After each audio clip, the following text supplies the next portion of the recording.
Buenísimas, buenísimas noches.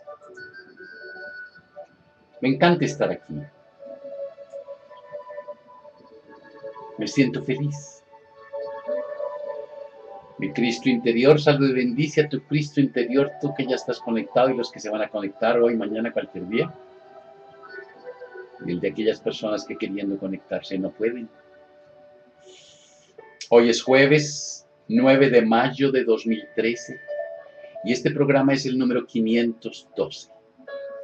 Gracias, muchas gracias por sus correos. ¡Qué cantidad! Gracias, muchas gracias por lo que en ellos dicen. Gracias, muchas gracias por cómo lo escriben. Gracias también por sus buenos deseos para conmigo. Que el espíritu de sabiduría descienda sobre nosotros todos y nos ilumine. A mí para decir lo que debo decir y a ustedes para entenderlo. Estamos en el libro El Kybalión. A mi juicio, es la piedra fundamental para el estudio de las ciencias espirituales y para ingresar en el esoterismo. Connie Méndez, Lord el San Germán. Continuemos entonces con el Kybalión, la paradoja divina. El sabio a medias, reconociendo la irrealidad relativa del universo, se imagina que puede desafiar sus leyes. Ese no es más que un tonto, vano y presuntuoso que se estrellará contra las rocas y será aplastado por los elementos en razón de su locura. Hay muchos sabios a medias. Tenemos uno en la Procuraduría hoy y otro en la Presidencia del Senado. El verdadero sabio, conociendo la naturaleza del universo, emplea la ley contra las leyes, las superiores contra los inferiores, y por medio de la alquimia transmuta lo que no es deseable en lo valioso y de esta manera triunfa. El adoptado consiste no en sueños anormales, visiones o imágenes fantasmagóricas, sino en el sabio empleo de las fuerzas superiores contra las inferiores, escapando así de los dolores de los planos inferiores y vibrando en los más altos y elevados. La transmutación es el arma del maestro. Eso dice el Kybalión. Esa es la paradoja del universo, la que resulta del principio de polaridad, principio que se manifiesta cuando el todo empieza a crear. Aunque para el todo infinito el universo, sus leyes, sus poderes, su vida, sus fenómenos, son como cosas contempladas en el estado de meditación o en sueño. El universo debe ser tratado como real y la vida, las acciones y los pensamientos deben estar basados en ello, acordemente, aunque se tenga un claro conocimiento y realización de la verdad superior, cada uno respecto a su propio plano y leyes. Si el todo hubiera imaginado un universo real, sería desastroso para éste, porque entonces no podría ascenderse de lo inferior a lo superior. El universo se habría convertido en una cosa fija, inmóvil, y el progreso resultaría imposible.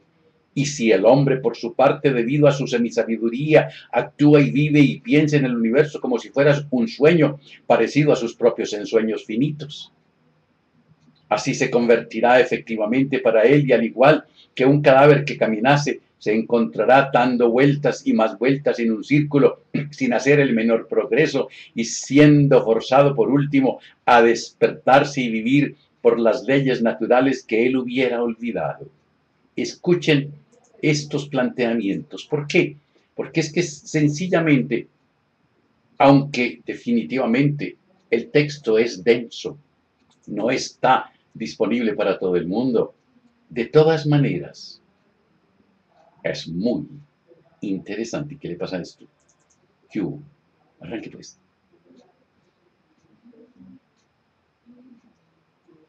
No sé, ha estado titilando, ha estado haciendo mil caritas. Conservad siempre la mente fija en la estrella, pero mirad dónde ponéis los pies. No vayáis a hundiros en algún abismo. Hay que poner los pies sobre la tierra. Recordad la paradoja divina que afirma que si bien el universo no es, sin embargo es. Recordemos siempre los dos polos de la verdad, lo absoluto y lo relativo. Recuerden que, de acuerdo con la ley de la polaridad, toda verdad no es sino una semiverdad o medio verdad. Guardémonos de las verdades a medias. Lo que los hermetistas conocen como la ley de la paradoja es un aspecto del principio de polaridad. Las escrituras herméticas están llenas de toda clase de referencias respecto de esa paradoja que se descubre en todos los problemas de la vida y del ser. Los instructores están siempre batallando para impedir que sus estudiantes omitan el otro lado de cualquier cuestión, y sus recomendaciones se dirigen especialmente a los problemas de lo absoluto y de lo relativo que tanto confunden a los estudiantes de filosofía y que obligan a tantos a obrar y a pensar contrariamente a lo que se conoce como sentido común. Entre otras cosas, que el sentido común es el menos común de los sentidos. Recomendamos mucho a nuestros estudiantes el que se aseguren de haber comprendido bien la paradoja divina de lo absoluto y lo relativo, evitando ser hipnotizados por el falso mirage, espejismo en inglés, de la verdad a medias o semiverdad. Desde este punto de vista ha sido escrita como esta lección. Leedla cuidadosamente.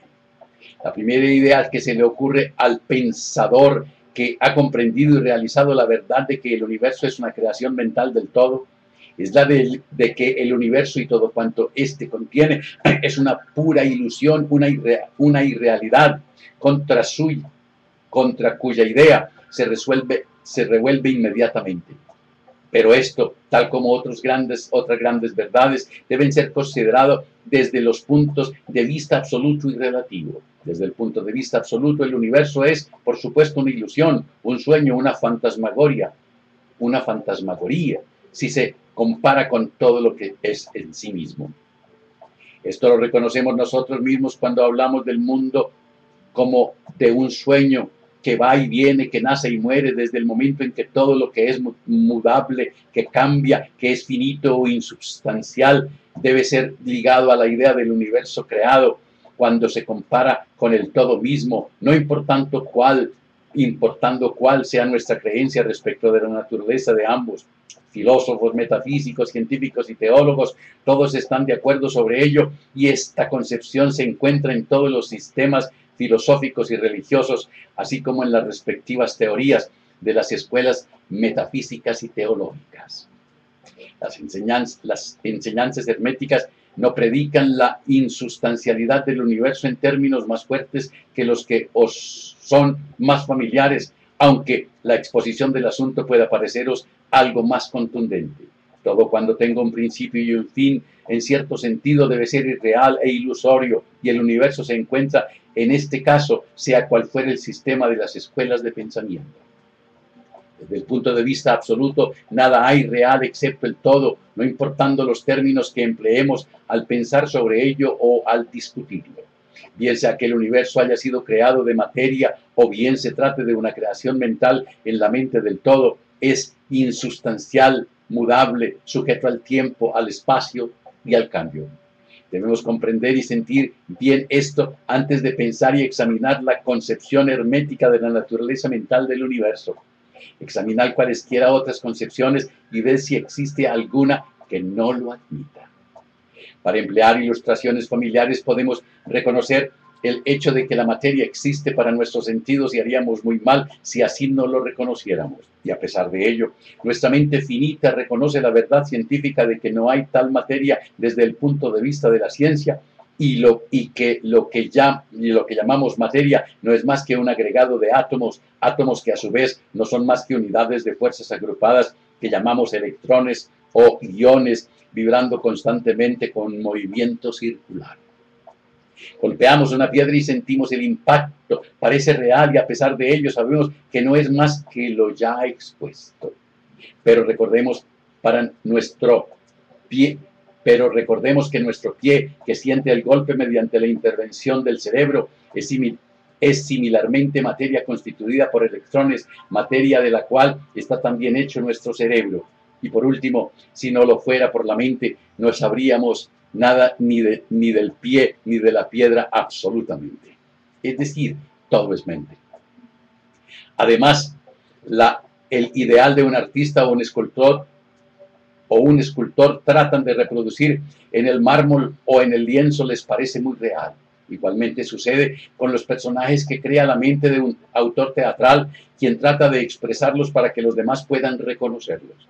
Y si esto fuera cierto en el caso de nuestras mentes finitas, ¿cuál sería el grado de realidad de las imágenes mentales creadas en la mente del infinito?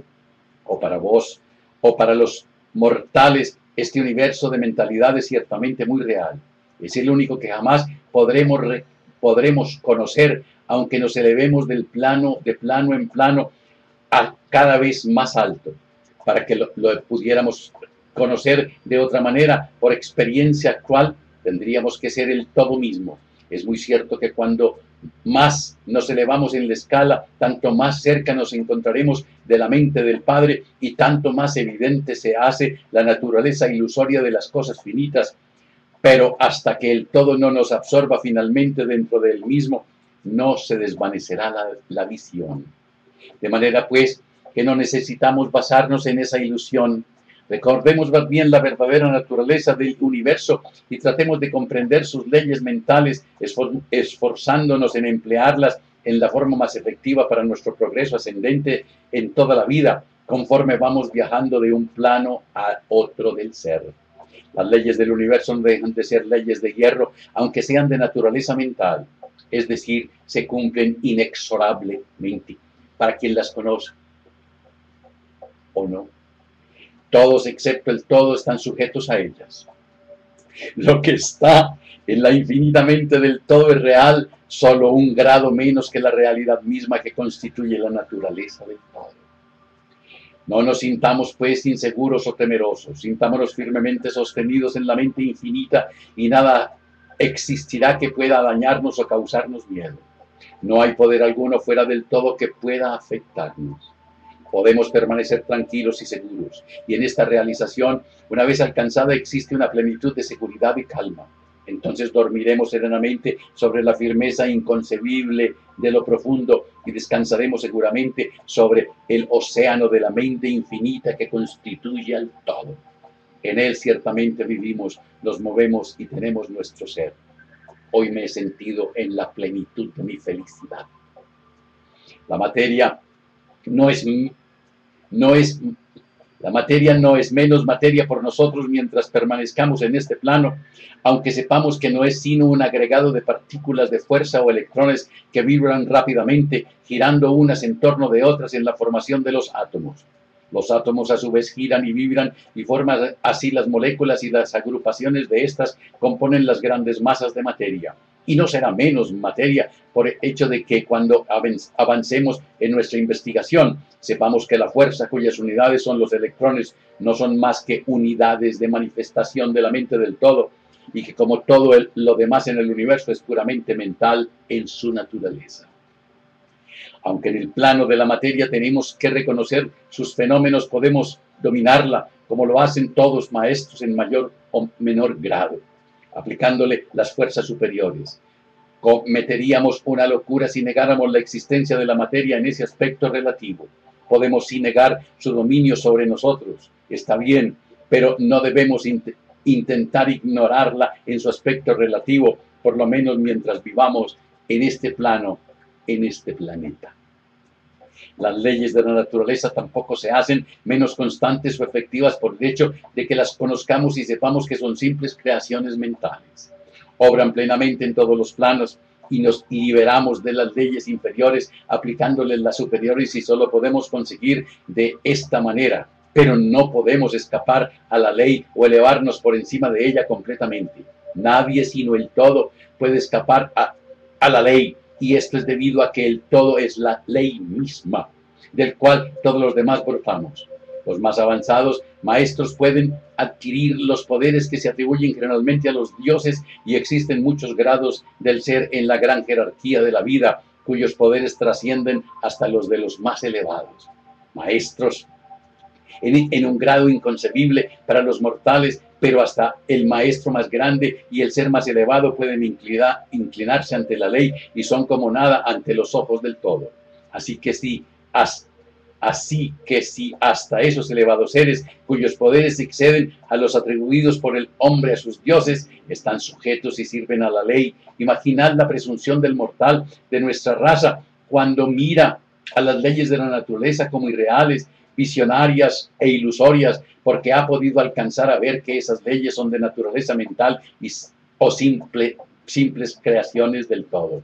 Esas leyes que el todo quiere que rijan no pueden ser desafiadas o transgredidas. Mientras subsista el universo, subsistirán, porque aquel existe en virtud de esas leyes, las cuales forman la trampa o esqueleto en el que el universo se apoya.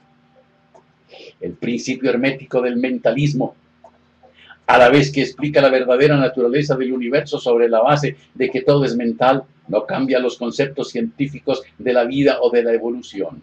En realidad, la ciencia no hace más que corroborar las enseñanzas herméticas. Estas últimas enseñan que la naturaleza del universo es mental, mientras que la ciencia afirma que es material o, según sus más recientes noticias, que es energía en el último análisis. Las enseñanzas herméticas tampoco están en pugna con el principio básico de Herbert Spencer, quien postuló la existencia de una energía infinita y eterna de la cual proceden todas las cosas. En realidad, los hermetistas reconocen en la filosofía de Spencer la más elevada expresión de la obra de las leyes naturales que jamás se haya promulgado y creen en que Spencer era una reencarnación de un antiguo filósofo que vivió en Egipto millares de años, y que más reencarnó como Heráclito, el filósofo griego que vivió en el año 500 a.C. y considera su doctrina de la energía infinita y eterna como de acuerdo con las enseñanzas herméticas, siempre con el agregado de que esa energía es la mente del todo. Con esta clave maestra de la filosofía hermética puede el estudiante de Spencer abrir muchas puertas de las concepciones filosóficas internas del gran filósofo inglés, cuyas obras demuestran los resultados de su preparación en las encarnaciones anteriores. Sus enseñanzas respecto de la evolución y ritmo están casi de perfecto acuerdo con la doctrina hermética referente al principio del ritmo. El principio del ritmo se explica, todo va y todo viene, todo fluye y refluye. Así pues, el estudiante no necesita dejar a un lado los puntos de vista científicos referentes al universo. Todo lo que se le pide es que comprenda el principio básico de que el todo es mente, de que el universo es mental, sostenido firmemente en la mente del todo. Y encontrará que los otros 6 principios concuerdan perfectamente con este conocimiento científico y servirán para dilucidar plenamente los puntos oscuros. No hay que maravillarse de ellos si se considera la influencia que el pensamiento hermético ejerció en los filósofos primitivos de Grecia, sobre cuyas doctrinas descansan en gran parte las teorías de la ciencia actual. La aceptación del primer principio hermético, el mentalismo, todo es mente, el universo es mental, es la única gran diferencia entre la ciencia moderna y los estudiantes herméticos, y la ciencia se va dirigiendo gradualmente hacia este punto conforme avanza a través de la oscuridad y va encontrando su camino en el laberinto en que se ha metido en busca de su realidad. El objeto de esta lección es imprimir en la mente del estudiante el hecho de que el universo, sus leyes y sus fenómenos son tan reales en lo que el hombre concierne, que lo serían bajo la hipótesis del materialismo y de la energía. Bajo cualquier hipótesis, el universo en su aspecto externo está siempre cambiando y es transitorio y por consiguiente está desprovisto de realidad sustancial. Pero, y nótese el otro polo de la verdad, bajo cualquiera de dichas hipótesis estamos obligados a obrar y a vivir como si esas cosas fugaces fueran reales y sustanciales. No con esta diferencia siempre que según las doctrinas se ignoraba el poder mental como fuerza natural, mientras que ahora vemos que el mentalismo es la mayor fuerza de todas esta clase, de todas estas. Y esta sola diferencia basta para revolucionar la vida de aquellos que comprenden el principio y la práctica y las leyes resultantes. Por último, una vez se comprende la ventaja del mentalismo, se aprende a conocer, emplear y aplicar las leyes resultantes. Pero no se caiga en la tentación que, según indica el Kybalión, acecha el semisabio, el cuasi sabio, aquella que lo convierte en un hipnotizado por la aparente irrealidad de las cosas, de modo que camina de un lado para otro como soñando, viviendo en un mundo de ensueños, ignorando la vida diaria y su trabajo. Finalmente se destrozará contra las rocas y se disolverá en los elementos en razón de su locura. Más bien, seguid el ejemplo del sabio de la misma autoridad, que la misma autoridad indica. Úsese la ley contra las leyes, lo superior contra lo inferior, y por el arte de la alquimia transmutad lo que no es deseable en lo estimable, triunfando en esa forma. Muchas veces hay que transformar un fracaso, y lo más rápido, en el más grande éxito.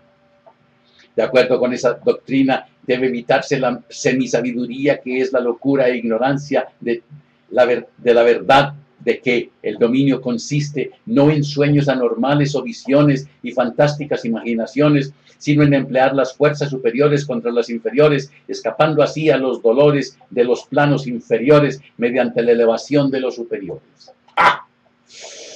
Recuérdense siempre que la transmutación y no la negación presuntuosa es el alma del maestro. Las citas antedichas pertenecen al Kybalión y son muy dignas de tenerlas siempre presentes. No vivimos en un mundo de sueños, sino en un universo que, si bien es relativo, es real, por lo menos en lo que concierne a nuestra vida y obras.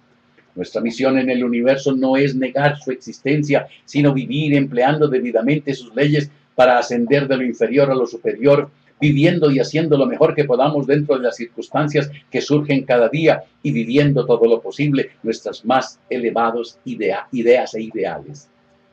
El verdadero significado de la vida no es conocido por el hombre en este plano, si es que alguien lo conoce, pero los más sabios y nuestras propias intuiciones también nos enseñan que no nos equivocamos si tratamos de vivir lo mejor posible y realizar la tendencia universal en el mismo sentido, a pesar de las aparentes evidencias en contra. Todos estamos en el camino y esta vía va siempre ascendiendo con frecuentes sitios de reposo. Muchas veces la gente reclama que no tengo empleo, que no tengo para el almuerzo, que no tengo plata en el bolsillo, pero ¿por qué? Si eso es absolutamente temporal. Pero hay que aceptarlo. Léase el mensaje del Kybalión y sígase el ejemplo del sabio, evitando el error del semisabio que perece en la razón de su locura. El todo en todo. Si bien es cierto que todo está en el todo, no lo es menos que el todo está en todas las cosas. El que comprende esto debidamente ha adquirido gran conocimiento. Cuán a menudo se ha oído a la mayoría repetir la afirmación de que su deidad era todo en todo, y cuán poco ha sospechado el íntimo significado oculto encerrado en esas palabras emitidas sin ton ni son. La expresión comúnmente empleada es lo que ha quedado de la máxima hermética del epígrafe. Como dice el Kybalión, el que comprende esto debidamente ha adquirido gran conocimiento, y si esto es así, trataremos de comprender lo que significa, dada su gran importancia. En esta máxima está encerrada una de las más grandes verdades filosóficas, científicas y religiosas.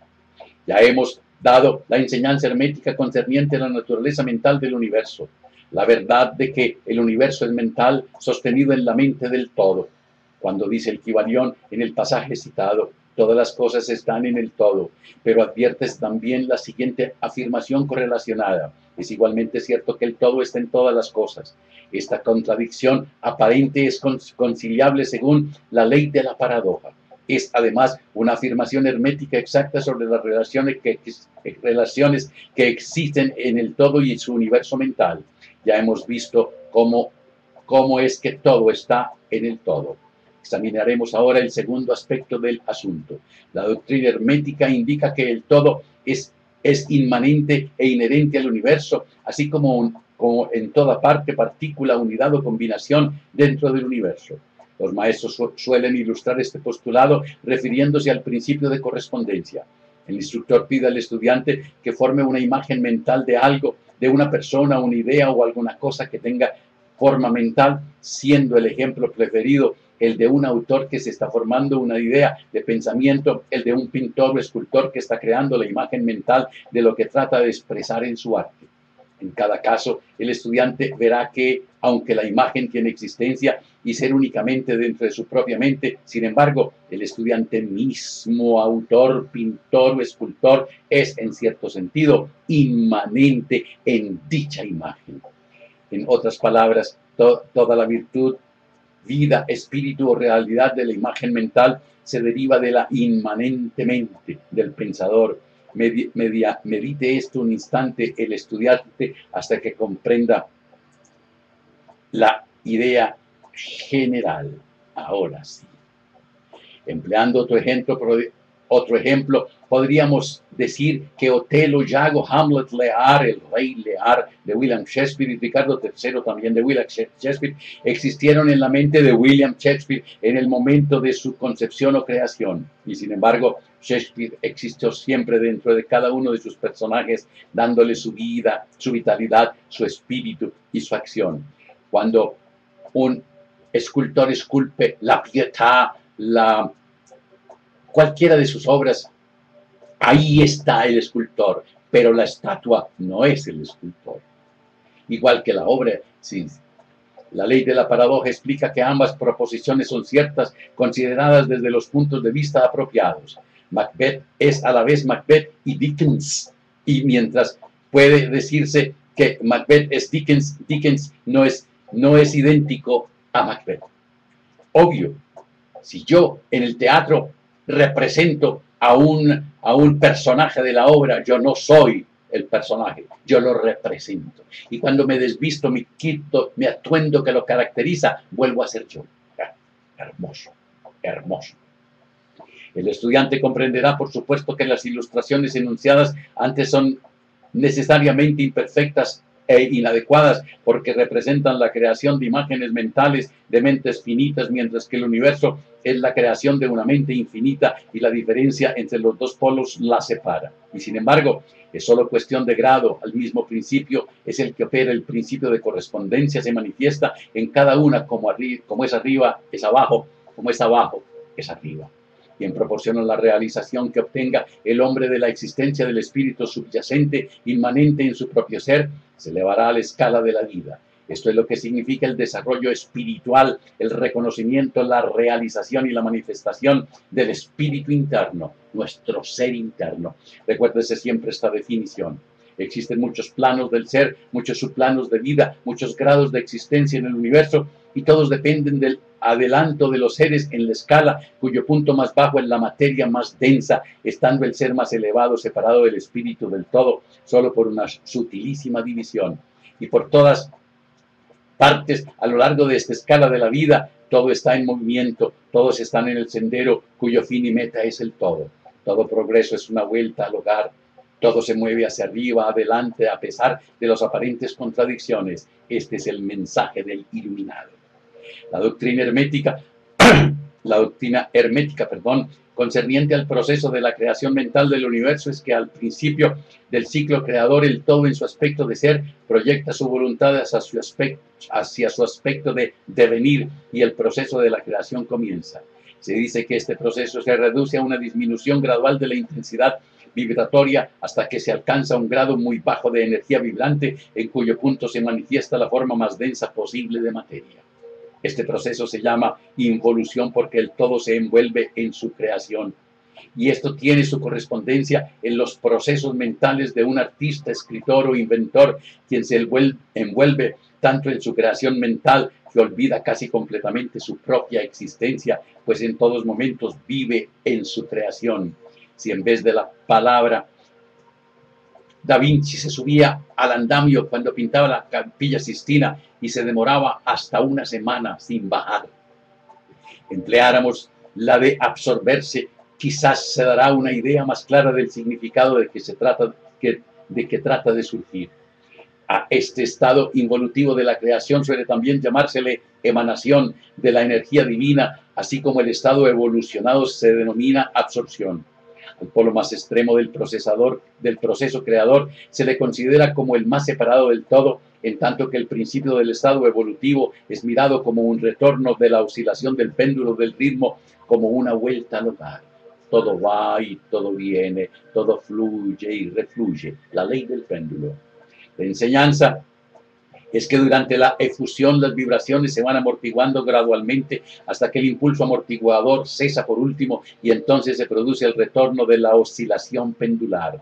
Pero existe esta diferencia, que mientras en la efusión se manifiestan las fuerzas creadoras compactamente como un todo, desde el comienzo mismo del estado evolutivo de la absorción se manifiesta la ley de la individualización, esto es, la tendencia a separarse en unidades de fuerza, de tal manera que la que dejó al todo como no individualizada de energía vuelva a su fuente originaria como innumerables unidades de vida altamente desarrolladas que se han ido levantando cada vez más alto de la escala por medio de la evolución física, mental y espiritual.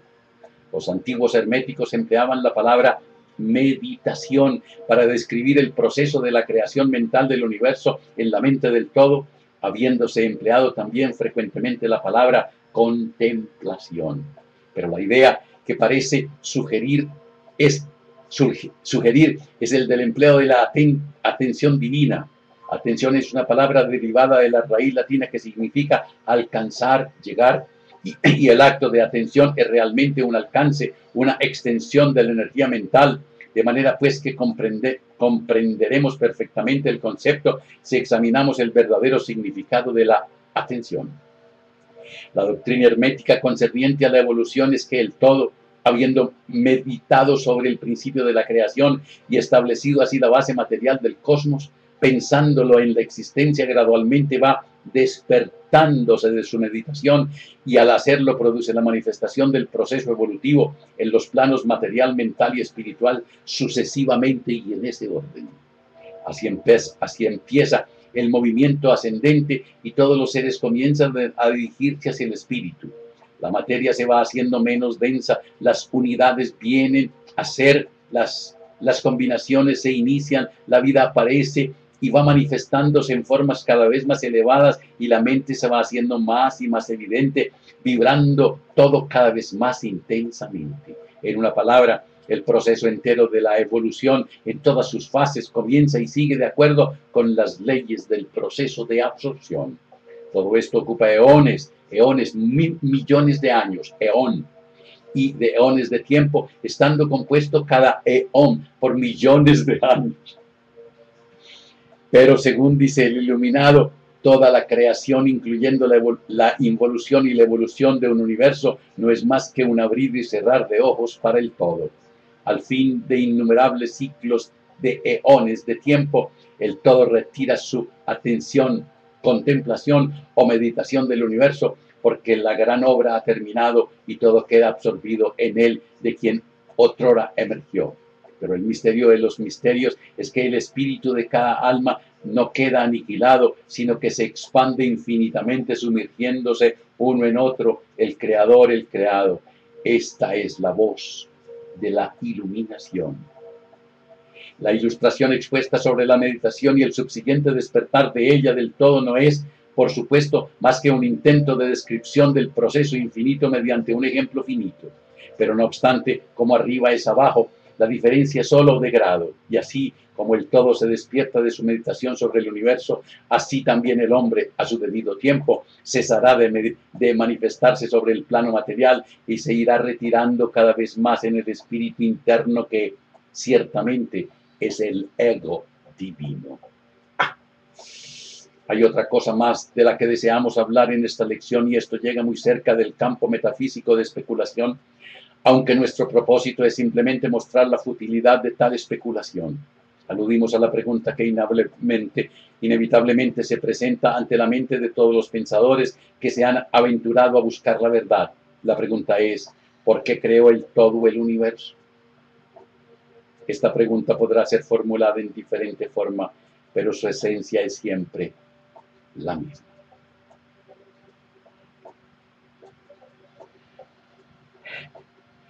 Me encanta lo que leo. Me encanta lo que aquí se dice. Es una verdad, a veces complicada de entender porque para muchos esta es la primera vez que lo están escuchando. Si para mí que he leído esto, digamos 3, 4 veces, todavía presenta alguna dificultad, créanme, los respeto a ustedes y los admiro si esto les gusta. Si bien es cierto que todo está en el todo, no lo es menos que el todo está en todas las cosas. La proposición de este punto es enfática y para terminar repetiremos las palabras de la cita. El que comprenda esto debidamente ha adquirido gran conocimiento, dice el equivalente. Mañana es viernes. Tengo unos artículos muy interesantes. Cuando te abrazas, cuando te quieres, cuando te amas, la vida te abraza, la vida te quiere, la vida te ama. Pónganle cuidado a mañana. Debemos agradecer a UNE que nos dio otro programa enterito. Que la prosperidad, la armonía, la salud, la sabiduría y el amor sean con ustedes y sus familias, conmigo y mi familia.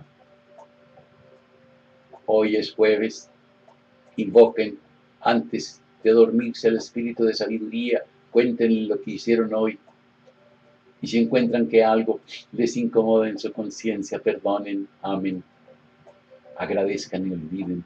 Y si es con ustedes, perdónense, ámense, agradezcan y olviden. Insisto en decirles que me encuentro absolutamente feliz. Y quisiera que ustedes observaran, juzgaran, no juzguen, observaran y busquen hacer las afirmaciones del libro de oro y de Connie Méndez, simplemente para iniciar su trabajo de salud, de abundancia, de armonía, de sabiduría, de salud. Hasta mañana y no se les olvide reír por nada del mundo. Los quiero mucho, los llevo en mi corazón. No sé, ha estado titilando, ha estado haciendo 1000 caritas. Conservad siempre la mente fija en la estrella, pero mirad dónde ponéis los pies. No vayáis a hundiros en algún abismo. Hay que poner los pies sobre la tierra. Recordad la paradoja divina que afirma que si bien el universo no es, sin embargo es. Recordemos siempre los dos polos de la verdad, lo absoluto y lo relativo. Recuerden que, de acuerdo con la ley de la polaridad, toda verdad no es sino una semiverdad o medio verdad. Guardémonos de las verdades a medias.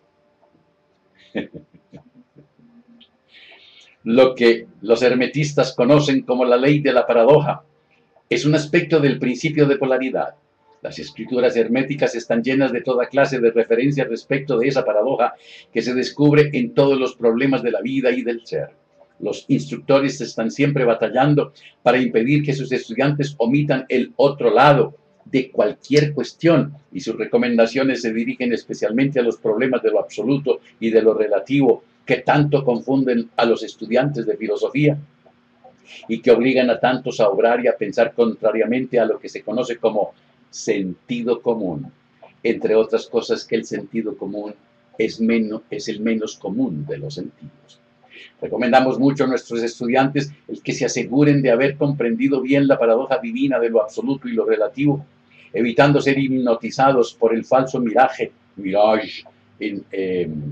espejismo en inglés, de la verdad a medias o semiverdad. Desde este punto de vista ha sido escrita como esta lección. Leedla cuidadosamente. La primera idea que se le ocurre al pensador que ha comprendido y realizado la verdad de que el universo es una creación mental del todo, es la de que el universo y todo cuanto éste contiene es una pura ilusión, una irrealidad contra cuya idea se revuelve inmediatamente. Pero esto, tal como otras grandes verdades, deben ser considerados desde los puntos de vista absoluto y relativo. Desde el punto de vista absoluto, el universo es, por supuesto, una ilusión, un sueño, una fantasmagoria, si se compara con todo lo que es en sí mismo. Esto lo reconocemos nosotros mismos cuando hablamos del mundo como de un sueño que va y viene, que nace y muere desde el momento en que todo lo que es mudable, que cambia, que es finito o insubstancial, debe ser ligado a la idea del universo creado cuando se compara con el todo mismo, no importando cuál sea nuestra creencia respecto de la naturaleza de ambos. Filósofos, metafísicos, científicos y teólogos, todos están de acuerdo sobre ello, y esta concepción se encuentra en todos los sistemas filosóficos y religiosos, así como en las respectivas teorías de las escuelas metafísicas y teológicas. Las enseñanzas herméticas no predican la insustancialidad del universo en términos más fuertes que los que os son más familiares, aunque la exposición del asunto pueda pareceros algo más contundente. Todo cuando tenga un principio y un fin, en cierto sentido, debe ser irreal e ilusorio, y el universo se encuentra en este caso, sea cual fuera el sistema de las escuelas de pensamiento. Desde el punto de vista absoluto, nada hay real excepto el todo, no importando los términos que empleemos al pensar sobre ello o al discutirlo. Bien sea que el universo haya sido creado de materia o bien se trate de una creación mental en la mente del todo, es insustancial, mudable, sujeto al tiempo, al espacio y al cambio. Debemos comprender y sentir bien esto antes de pensar y examinar la concepción hermética de la naturaleza mental del universo. Examinar cualesquiera otras concepciones y ver si existe alguna que no lo admita. Para emplear ilustraciones familiares podemos reconocer el hecho de que la materia existe para nuestros sentidos y haríamos muy mal si así no lo reconociéramos. Y a pesar de ello, nuestra mente finita reconoce la verdad científica de que no hay tal materia desde el punto de vista de la ciencia y que lo que llamamos materia no es más que un agregado de átomos que a su vez no son más que unidades de fuerzas agrupadas que llamamos electrones o iones, vibrando constantemente con movimiento circular. Golpeado con esta diferencia siempre que según las doctrinas se ignoraba el poder mental como fuerza natural, mientras que ahora vemos que el mentalismo es la mayor fuerza de todas estas. Y esta sola diferencia basta para revolucionar la vida de aquellos que comprenden el principio y la práctica y las leyes resultantes. Por último, una vez se comprende la ventaja del mentalismo, se aprende a conocer, emplear y aplicar las leyes resultantes. Pero no se caiga en la tentación que, según indica el Kybalión, acecha el semisabio, el cuasi sabio. Aquella que lo convierte en un hipnotizado por la aparente irrealidad de las cosas, de modo que camina de un lado para otro como soñando, viviendo en un mundo de ensueños, ignorando la vida diaria y su trabajo. Finalmente se destrozará contra las rocas y se disolverá en los elementos en razón de su locura. Más bien, seguid el ejemplo del sabio de la misma autoridad, que la misma autoridad indica. Úsese la ley contra las leyes, lo superior contra lo inferior, y por el arte de la alquimia transmutad lo que no es deseable en lo estimable, triunfando en esa forma. Muchas veces hay que transformar un fracaso, y lo más rápido, en el más grande éxito. De acuerdo con esa doctrina, debe evitarse la semisabiduría, que es la locura e ignorancia de la verdad, de que el dominio consiste no en sueños anormales o visiones y fantásticas imaginaciones, sino en emplear las fuerzas superiores contra las inferiores, escapando así a los dolores de los planos inferiores mediante la elevación de los superiores. ¡Ah! Recuérdense siempre que la transmutación y no la negación presuntuosa es el alma del maestro. Las citas antedichas pertenecen al Kybalión y son muy dignas de tenerlas siempre presentes. No vivimos en un mundo de sueños, sino en un universo que, si bien es relativo, es real, por lo menos en lo que concierne a nuestra vida y obras. Nuestra misión en el universo no es negar su existencia, sino vivir empleando debidamente sus leyes para ascender de lo inferior a lo superior, viviendo y haciendo lo mejor que podamos dentro de las circunstancias que surgen cada día y viviendo todo lo posible nuestras más elevadas ideas e ideales. El verdadero significado de la vida no es conocido por el hombre en este plano, si es que alguien lo conoce, pero los más sabios y nuestras propias intuiciones también nos enseñan que no nos equivocamos si tratamos de vivir lo mejor posible y realizar la tendencia universal en el mismo sentido, a pesar de las aparentes evidencias en contra. Todos estamos en el camino y esta vía va siempre ascendiendo con frecuentes sitios de reposo. Muchas veces la gente reclama que no tengo empleo, que no tengo para el almuerzo, que no tengo plata en el bolsillo, pero ¿por qué? Si eso es absolutamente temporal. Pero hay que aceptarlo. Léase el mensaje del Kybalión y sígase el ejemplo del sabio, evitando el error del semisabio que perece en la razón de su locura. El todo en todo. Si bien es cierto que todo está en el todo, no lo es menos que el todo está en todas las cosas. El que comprende esto debidamente ha adquirido gran conocimiento. Cuán a menudo se ha oído a la mayoría repetir la afirmación de que su deidad era todo en todo, y cuán poco ha sospechado el íntimo significado oculto encerrado en esas palabras emitidas sin ton ni son. La expresión comúnmente empleada es lo que ha quedado de la máxima hermética del epígrafe. Como dice el Kybalión, el que comprende esto debidamente ha adquirido gran conocimiento. Y si esto es así, trataremos de comprender lo que significa, dada su gran importancia. En esta máxima está encerrada una de las más grandes verdades filosóficas, científicas y religiosas. Ya hemos dado la enseñanza hermética concerniente a la naturaleza mental del universo. La verdad de que el universo es mental, sostenido en la mente del todo. Cuando dice el Kybalión en el pasaje citado, todas las cosas están en el todo, pero adviertes también la siguiente afirmación correlacionada. Es igualmente cierto que el todo está en todas las cosas. Esta contradicción aparente es conciliable según la ley de la paradoja. Es además una afirmación hermética exacta sobre las relaciones que existen en el todo y en su universo mental.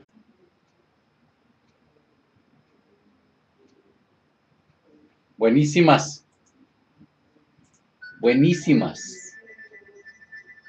noches. Me encanta estar aquí.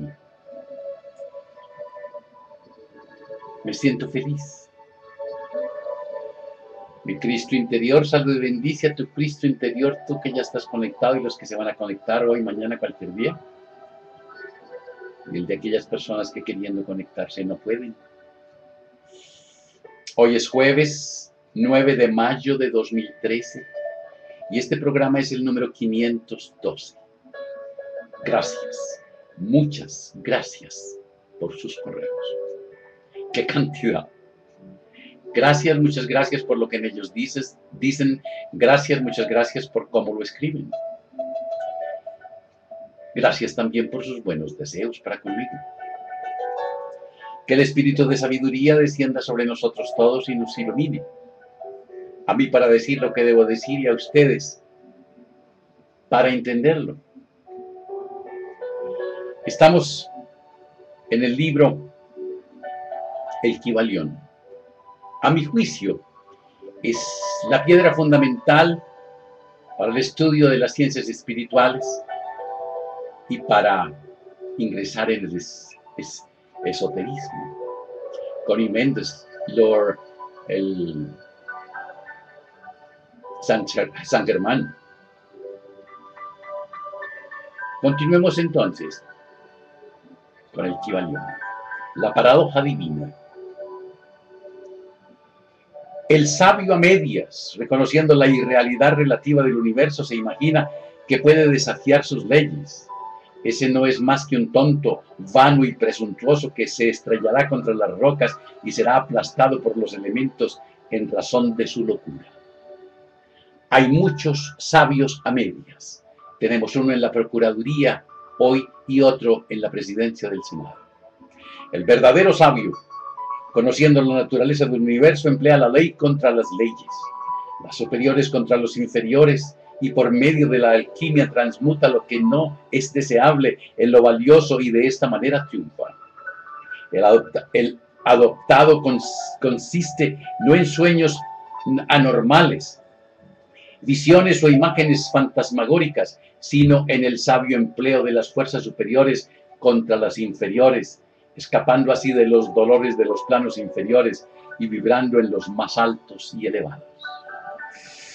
La transmutación es el arma del maestro. Eso dice el Kybalión. Esa es la paradoja del universo, la que resulta del principio de polaridad, principio que se manifiesta cuando el todo empieza a crear. Aunque para el todo infinito el universo, sus leyes, sus poderes, su vida, sus fenómenos, son como cosas contempladas en el estado de meditación o en sueño. El universo debe ser tratado como real y la vida, las acciones y los pensamientos deben estar basados en ello, acordemente, aunque se tenga un claro conocimiento y realización de la verdad superior, cada uno respecto a su propio plano y leyes. Si el todo hubiera imaginado un universo real, sería desastroso para éste, porque entonces no podría ascenderse de lo inferior a lo superior. El universo se habría convertido en una cosa fija, inmóvil, y el progreso resultaría imposible. Y si el hombre, por su parte, debido a su semisabiduría, actúa y vive y piensa en el universo como si fuera un sueño, parecido a sus propios ensueños finitos, así se convertirá efectivamente para él, y al igual que un cadáver que caminase, se encontrará dando vueltas y más vueltas en un círculo sin hacer el menor progreso y siendo forzado por último a despertarse y vivir por las leyes naturales que él hubiera olvidado. Escuchen estos planteamientos. ¿Por qué? Porque es que sencillamente, aunque definitivamente el texto es denso, no está disponible para todo el mundo, de todas maneras, es muy interesante. ¿Qué le pasa a esto? Arranque pues. Damos una piedra y sentimos el impacto. Parece real y a pesar de ello sabemos que no es más que lo ya expuesto. Pero recordemos que nuestro pie, que siente el golpe mediante la intervención del cerebro, es similarmente materia constituida por electrones, materia de la cual está también hecho nuestro cerebro. Y por último, si no lo fuera por la mente, no sabríamos nada ni del pie ni de la piedra absolutamente. Es decir, todo es mente. Además, el ideal de un artista o un escultor tratan de reproducir en el mármol o en el lienzo les parece muy real. Igualmente sucede con los personajes que crea la mente de un autor teatral, quien trata de expresarlos para que los demás puedan reconocerlos. Y si esto fuera cierto en el caso de nuestras mentes finitas, ¿cuál sería el grado de realidad de las imágenes mentales creadas en la mente del infinito? O para vos, o para los mortales, este universo de mentalidad es ciertamente muy real. Es el único que jamás podremos conocer, aunque nos elevemos de plano en plano a cada vez más alto. Para que lo pudiéramos conocer de otra manera, por experiencia actual, tendríamos que ser el todo mismo. Es muy cierto que cuando más nos elevamos en la escala, tanto más cerca nos encontraremos de la mente del Padre y tanto más evidente se hace la naturaleza ilusoria de las cosas finitas. Pero hasta que el todo no nos absorba finalmente dentro del mismo, no se desvanecerá la visión. De manera pues que no necesitamos basarnos en esa ilusión. Recordemos más bien la verdadera naturaleza del universo y tratemos de comprender sus leyes mentales, esforzándonos en emplearlas en la forma más efectiva para nuestro progreso ascendente en toda la vida, conforme vamos viajando de un plano a otro del ser. Las leyes del universo no dejan de ser leyes de hierro, aunque sean de naturaleza mental, es decir, se cumplen inexorablemente para quien las conoce o no. Todos excepto el todo están sujetos a ellas. Lo que está en la infinita mente del todo es real, solo un grado menos que la realidad misma que constituye la naturaleza del todo. No nos sintamos pues inseguros o temerosos, sintámonos firmemente sostenidos en la mente infinita y nada existirá que pueda dañarnos o causarnos miedo. No hay poder alguno fuera del todo que pueda afectarnos. Podemos permanecer tranquilos y seguros, y en esta realización, una vez alcanzada, existe una plenitud de seguridad y calma. Entonces dormiremos serenamente sobre la firmeza inconcebible de lo profundo y descansaremos seguramente sobre el océano de la mente infinita que constituye al todo. En él ciertamente vivimos, nos movemos y tenemos nuestro ser. Hoy me he sentido en la plenitud de mi felicidad. La materia no es menos materia por nosotros mientras permanezcamos en este plano, aunque sepamos que no es sino un agregado de partículas de fuerza o electrones que vibran rápidamente, girando unas en torno de otras en la formación de los átomos. Los átomos a su vez giran y vibran y forman así las moléculas, y las agrupaciones de estas componen las grandes masas de materia. Y no será menos materia por el hecho de que cuando avancemos en nuestra investigación, sepamos que la fuerza cuyas unidades son los electrones no son más que unidades de manifestación de la mente del todo, y que como todo lo demás en el universo es puramente mental en su naturaleza. Aunque en el plano de la materia tenemos que reconocer sus fenómenos, podemos dominarla, como lo hacen todos maestros en mayor o menor grado, aplicándole las fuerzas superiores. Cometeríamos una locura si negáramos la existencia de la materia en ese aspecto relativo. Podemos sí negar su dominio sobre nosotros, está bien, pero no debemos intentar ignorarla en su aspecto relativo, por lo menos mientras vivamos en este plano, en este planeta. Las leyes de la naturaleza tampoco se hacen menos constantes o efectivas por el hecho de que las conozcamos y sepamos que son simples creaciones mentales.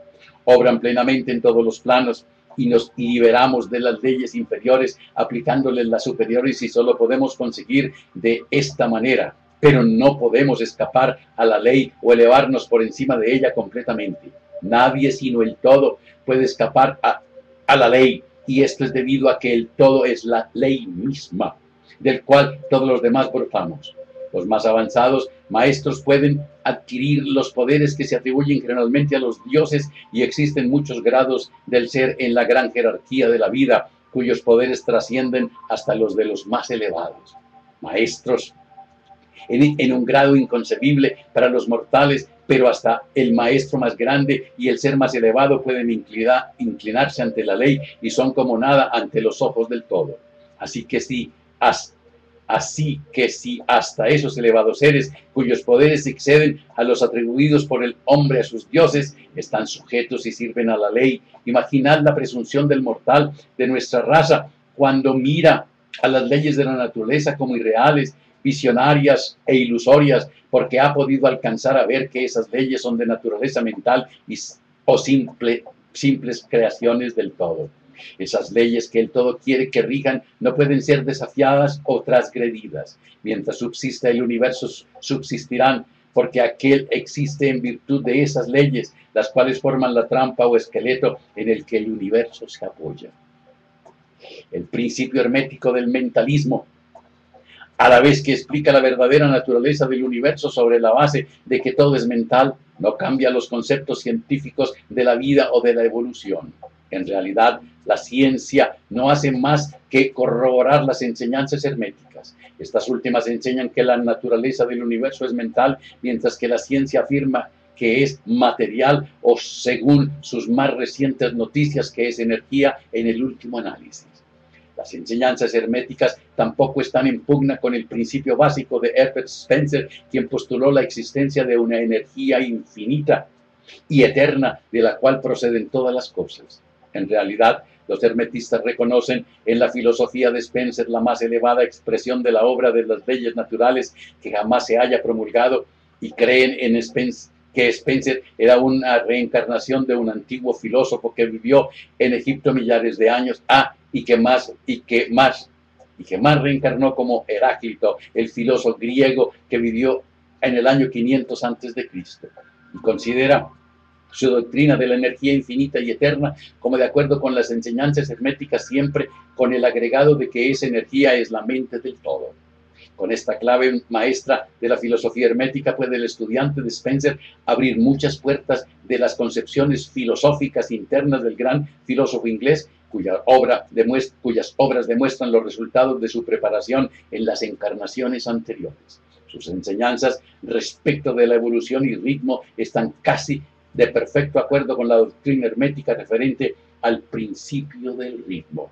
El principio del ritmo se explica, todo va y todo viene, todo fluye y refluye. Así pues, el estudiante no necesita dejar a un lado los puntos de vista científicos referentes al universo. Todo lo que se le pide es que comprenda el principio básico de que el todo es mente, de que el universo es mental, sostenido firmemente en la mente del todo. Y encontrará que los otros 6 principios concuerdan perfectamente con este conocimiento científico y servirán para dilucidar plenamente los puntos oscuros. No hay que maravillarse de ellos si se considera la influencia que el pensamiento hermético ejerció en los filósofos primitivos de Grecia, sobre cuyas doctrinas descansan en gran parte las teorías de la ciencia actual. La aceptación del primer principio hermético, el mentalismo, todo es mente, el universo es mental, es la única gran diferencia entre la ciencia moderna y los estudiantes herméticos, y la ciencia se va dirigiendo gradualmente hacia este punto conforme avanza a través de la oscuridad y va encontrando su camino en el laberinto en que se ha metido en busca de su realidad. El objeto de esta lección es imprimir en la mente del estudiante el hecho de que el universo, sus leyes y sus fenómenos son tan reales en lo que el hombre concierne, que lo serían bajo la hipótesis del materialismo y de la energía. Bajo cualquier hipótesis, el universo en su aspecto externo está siempre cambiando y es transitorio y por consiguiente está desprovisto de realidad sustancial. Pero, y nótese el otro polo de la verdad, bajo cualquiera de dichas hipótesis estamos obligados a obrar y a vivir como si esas cosas fugaces fueran reales y sustanciales. No